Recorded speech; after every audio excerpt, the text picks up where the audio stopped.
Hey guys, welcome back to my channel Rangrez Ishq. और आप सुन रहे हैं मेरे साथ मेरी न्यू जीएल स्टोरी जिसका नाम था मिलना था पर ना मिल सके पार्ट 13। तो स्टार्ट करते हैं आज की स्टोरी। हमने लास्ट टाइम देखा था कि प्रियंका गौरी को बचा लेती है। तो अब आगे देखते हैं हम। यहाँ पर अभिषेक बहुत गुस्से में होता है क्योंकि गौरी और प्रियंका उसे वहाँ नहीं मिलती है। वो वहाँ से वापस चला जाता है। इधर प्रियंका गौरी की खामोशी से इतनी बेचैन होती है। प्रियंका फिर से ट्राई करती है, कहती है, गौरी कुछ तो कहो, तुम्हारी खामोशियाँ मुझे बेचैन कर रही है। गौरी फिर से कुछ नहीं कहती और प्रियंका की गोद से उठने की कोशिश करती, लेकिन वो उठ नहीं पाती। प्रियंका कहती है, लेटी रहो, उठने की कोई ज़रूरत नहीं है। गौरी कहती, ज़रूरत है मुझे, जाना है, उठने दो मुझे। प्रियंका कहती है, कहाँ जाओगी? गौरी कहती है, जहाँ मेरी ज़िंदगी मुझे लेकर जाएगी। और यहाँ ये बोल के वो वहां से उठने की कोशिश करने लगती है। प्रियंका से देखा नहीं जाता, वो उसको सहारा देकर उठाती है। गौरी उसका हाथ झटक देती है और जाने लगती है। वहां से प्रियंका उसका हाथ पकड़ लेती है। गौरी कहती है, मैंने कहा छोड़ो मेरा हाथ। प्रियंका कहती है, नहीं, एक बार तुमको अकेला छोड़कर देख चुकी हूँ, अब और नहीं, तुम कहीं नहीं जाओगी, मेरे साथ ही रहोगी। गौरी कहती है, क्यों? जब उस समय मुझे मरने के लिए अकेला छोड़ गई थी, तो अब ये दिखावा क्यों? प्रियंका कहती है, उस समय मैं अपने आपे में नहीं थी, नहीं समझ समझ आया मैं क्या कर रही हूँ। तुमने इतना दिमाग खराब जो कर दिया था मेरा। गौरी कहती है, गौरी प्रियंका की कॉलर को पकड़ लेती है और गुस्से में बोलती है, मैंने क्या दिमाग खराब किया था? मैंने तो सच कहा था ना कि मैं आपसे प्यार करती हूँ। अब जब आपको भरोसा ही नहीं था अपने प्यार पर, तो फिर क्या किया जा सकता है? आप सिर्फ प्यार का ढोंग करती हो। अगर आपको मेरे प्यार पर यकीन होता तो शायद आप मुझे छोड़कर नहीं जाती। प्रियंका गौरी को कमर से खींचकर अपने पास करती है और कहती है, उस समय मैं कुछ सोचने की हालत में नहीं थी। गौरी, मैं मानती हूँ मेरी गलती है, मुझे नहीं जाना चाहिए था तुमको अकेला छोड़कर। गौरी प्रियंका को तेज से धक्का देकर खुद से दूर कर देती है और कहती है, दूर रहो मुझसे, मुझे छूने की कोशिश भी मत करना। आपने अपना एटीट्यूड दिखाया और चली गई, लेकिन मैं रोते हुए कहती कहती मैं आज आज मेरी इज्जत, मेरी आबरू उन दरिंदों के बेट चढ़ गई होती अगर थोड़ा सा भी टाइम इधर से उधर हो गया होता तो। आपको पता भी है मुझे कैसा फील हो रहा था, आपको पता भी है उन्होंने मुझे कहाँ कहाँ टच किया। प्रियंका कुछ नहीं बोलती, चुपचाप सिर्फ स्ट्रेट खड़ी रहकर, एक होता है ना स्टेचू बनकर खड़ी रहती है और सुनती रहती है।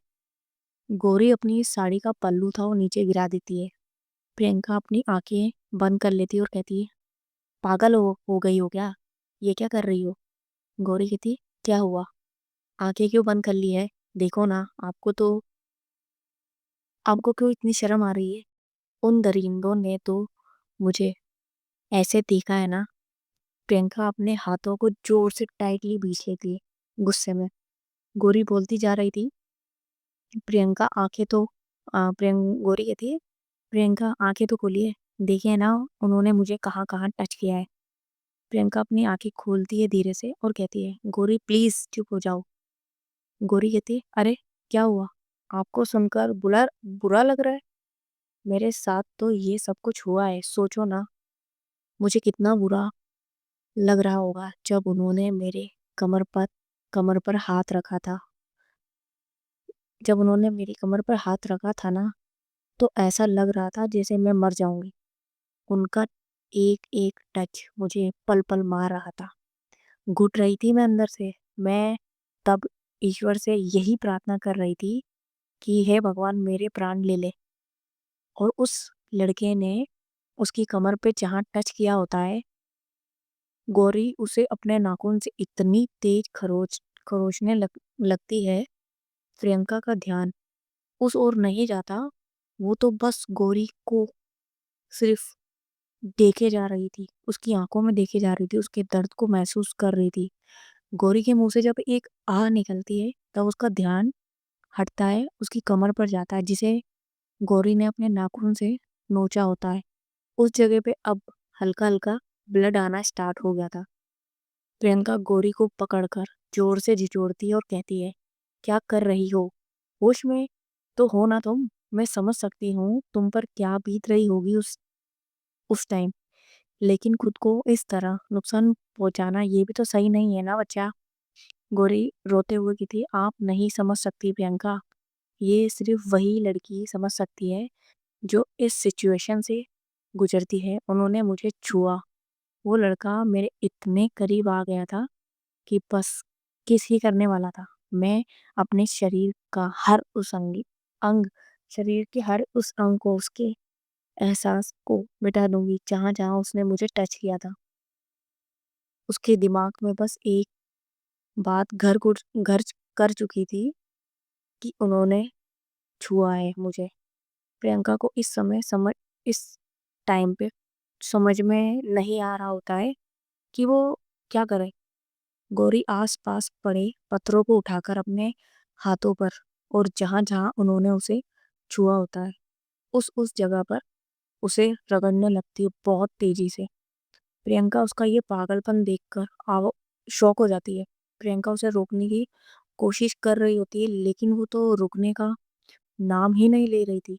प्रियंका को कुछ सूझता नहीं है, वो गौरी के गाल पर एक तेजी से थप्पड़ रख देती है। गौरी बिल्कुल शांत खड़ी हो जाती है। प्रियंका को फिर होश आता है कि उसने क्या कर दिया। वो कहती, आई आई एम सॉरी बच्चा, मैं मारना नहीं चाहती थी, लेकिन तुम्हारा पागलपन देखकर मुझे कुछ सूझा ही नहीं। प्रियंका गौरी को अपने सीने से लगा लेती है, उसके बालों में प्यार से हाथ फेरने लग जाती है। गौरी खुद को प्रियंका से दूर नहीं कर पाती, वो भी प्रियंका को जोर से टाइटली हग करके बीच लेती है। मतलब टाइटली करते ना, एकदम बीच के अपन किसी को टाइटली हग करते वैसा वाला हग करती है और जोर जोर से रोने लग जाती है। प्रियंका कहती है, रो लो, जितना हो सकता है उतना रो लो, अपने अंदर जितना भी दर्द भरा हुआ है अपने आंसुओं के सहारे बाहर निकाल दो। मैं हमेशा तुम्हारे साथ हूँ, मैं प्रॉमिस करती हूँ अब लाइफ में दोबारा कभी तुमसे दूर नहीं जाऊंगी। गौरी कहती, कभी नहीं ना। प्रियंका कहती, कभी नहीं मेरा बच्चा, कभी नहीं, I am always with you. अब जब प्रियंका ये बोलती है तो गौरी उसको और भी टाइटली हक कर लेती है। प्रियंका गौरी को अपने सीने से लगा लेती है और गौरी उसकी बाहों में एक सुकून की सांस लेती है। बहुत देर तक वो दोनों एक दूसरे को हक किए रहते हैं। फिर प्रियंका उसे खुद से दूर करती है और उसके हाथों को अपने हाथों में लेती है और कहती है, गौरी, मुझे पता है तुम्हारे साथ जो भी हुआ सही नहीं हुआ, और मुझे ये भी पता है कि तुम्हारे लिए ये सब कुछ भूल पाना आसान नहीं होगा, लेकिन अतीत की यादों को जितना हम कुरेदेंगे वो दर्द ही देंगे। सो मैं ये तो नहीं कहूँगी सब कुछ एक बार में भूल जाओ, लेकिन ये जरूर कहूँगी कि कोशिश जरूर करो। आज के बाद मैं वादा करती हूँ कि तुम्हारी आंखों में एक भी आंसू नहीं आने दूंगी। हम यहाँ से दूर चले जाएंगे और अपनी एक सुंदर सी दुनिया बनाएंगे। गौरी की आंखें भर आती है, वो फिर से प्रियंका को टाइटली हक कर लेती है और कहती है, हाँ, सही कहा आपने, हम दूर चले जाएंगे यहाँ से, इतनी दूर। हमने एक दूसरे से अब हमको सिर्फ एक दूसरे के साथ रहना है। अब हमें एक दूसरे के साथ ही जीना और एक दूसरे के साथ ही मरना है, बस हमारे सिवा और कोई नहीं होगा। फाइनली इनकी लाइफ में कुछ चीजें ठीक हो चुकी होती उस समय। एक दूसरे की गलतियों को माफ करके ये अपनी लाइफ की एक न्यू शुरुआत करना चाह रहे थे। अपनी एक छोटी सी दुनिया भी बनाना चाह रहे होते हैं जिनमें बस वो दोनों और उनकी छोटी छोटी खुशियाँ हो। लेकिन होता क्या है, जो भगवान चाहता है, हमारे कहने या सोचने पे कुछ नहीं होता। खैर प्रियंका कहती है कि अब हमें चलना चाहिए। गौरी भी सहमति मतलब हाँ बोल देती है, सर हिला देती है, हाँ मैं। गौरी चलने की कोशिश कर रही होती है लेकिन उसे थोड़ी दिक्कत होती है। प्रियंका उसे अपनी गोद में उठा लेती है। गौरी को बहुत अच्छा लगता है प्रियंका का यूं गोद में उठाना। वो उसके गले में अपनी बाहें डाल देती है और अपना सर उसके कंधे पे रख लेती है, जो साफ जाहिर कर रहा होता है कि गौरी ने खुद को प्रियंका को पूरी तरीके से समर्पित कर दिया। इतने सालों की दूरियों के बाद आज प्रियंका की गोद में गौरी को वो मतलब इतनी हैप्पीनेस हो रही थी, मतलब कहते हैं ना बहुत ज़्यादा अपन को किसी चीज़ को देख के कोई चीज़ अपने पास आती है अपने खुश हो जाते हैं, वो वाली चीज़ हो रही थी जिसे गौरी ने कभी अपने सपनों में शायद सोचा था। आज जो हकीकत में देख रही थी वो कभी सपनों में सोचती थी। प्रियंका जंगल से बाहर आती है, पास में ही उसकी कार खड़ी होती है, उसमें गौरी को बिठाती है, फिर वो भी अपनी ड्राइविंग सीट पर बैठती है। गौरी उससे पूछती है कि अब क्या करना है, कहाँ जाना है, कुछ सोचा है? प्रियंका कहती है, नहीं यार, हम लोगों ने तो प्लान बनाया था कि कुछ दिन इस फार्म हाउस पर ही रहेंगे, लेकिन ये सब कुछ हो गया, अब तो खुशी से ही पूछना पड़ेगा क्या करे। गौरी कहती, हाँ पूछो उन्हीं से, जब यहाँ तक का प्लान बना दिया था तो आगे भी उनके पास प्लान होगा ही होगा। प्रियंका कहती, हाँ यार, सच कहूँ तो तुमसे तुमसे मिलाने में उसका बहुत बड़ा रोल है और हाथ भी है, वो मेरी बेस्ट फ्रेंड है, बहुत हेल्प की है मेरी। गौरी कहती है, हाँ दिखा, लड़की तक किडनैप करवा दी, ऐसा हेल्प कोई आम दोस्त तो कभी नहीं कर सकता। और हंसने लगती है। प्रियंका कहती, हाँ वो तो है, सारी प्लानिंग उसी की थी, उसकी वजह से मुझे साड़ी तक पहनना पड़ गई। मैंने अपनी पूरी लाइफ में कभी साड़ी नहीं पहनी, लेकिन हमारा प्लान सक्सेस हो गया। यहाँ पर हम देखते हैं कि गौरी और प्रियंका दोनों ही थोड़ा थोड़ा हंसी मजाक कर रहे थे और दोनों ही बातें कर रहे थे, क्योंकि जब प्रियंका ये बताती है कि उसने पहली बार साड़ी पहनी थी तो गौरी को बहुत हंसी आती है। गौरी जोर जोर से हंसने लगती है। हाँ देखा था कैसे चल रही थी आप साड़ी पहनकर, मैं उस टाइम हंस नहीं पाई थी, सीरियसली सीरियसली मामला था ना, कोई ना अब हंस लेती हूँ। और वो हंसने लग जाती है। प्रियंका मुंह बनाकर कहती, ठीक है तुम हंसो, तब तक मैं कॉल कर लेती हूँ उसे। प्रियंका जैसे ही फोन उठाती है उसे खुशी का मैसेज दिखता है। वो कहती है, खुशी का मैसेज आया। गौरी कहती है, क्या, पढ़ो जरा। प्रियंका कहती है, मैसेज पढ़ती है। वो दोनों शॉक हो जाते हैं। गौरी कहती है, क्या, भाई को पता चल गया हम कहाँ हैं? प्रियंका कहती है, उसने तो यही लिखा है, अब क्या करें हम, कॉल करूँ या उसे? एक सेकेंड, अगर उसने इतनी बड़ी बात मुझे कॉल करके नहीं बताई, मैसेज से बताई है, मतलब जरूर कुछ गड़बड़ है। गौरी कहती है, कहीं ऐसा तो नहीं कि भाई ने उन्हें टॉर्चर करके हमारा पता निकलवाया हो? प्रियंका कहती, मतलब कि वो दोनों मुसीबत में है, क्या करूं मैं? वो दोनों बहुत परेशान हो जाते हैं। इधर हम देखते हैं कि अभिषेक सीधे खुशी के पास जाता है और कहता है, वो दोनों वहां से निकल गई थी, शुक्र मनाओ आज मेरे हाथों से दोनों बच गई, लेकिन कब तक बचेगी, ढूंढ ही लूंगा मैं। ये सुनते ही खुशी एक राहत की सांस लेती है कि चलो वो दोनों सही सलामत है। अभिषेक कहता है, चलो अब तुम दोनों का भी मुझे कोई काम नहीं है, जाओ यहाँ से। और वो लॉकअप खोल देता है। खुशी और अमृत को बहुत आश्चर्य होता है कि ये ऐसे हमें कैसे जाने दे सकता है। फिर भी वो दोनों निकलती है वहां से, अपना फोन और बाकी चीजें लेती है और चली जाती है वहां से।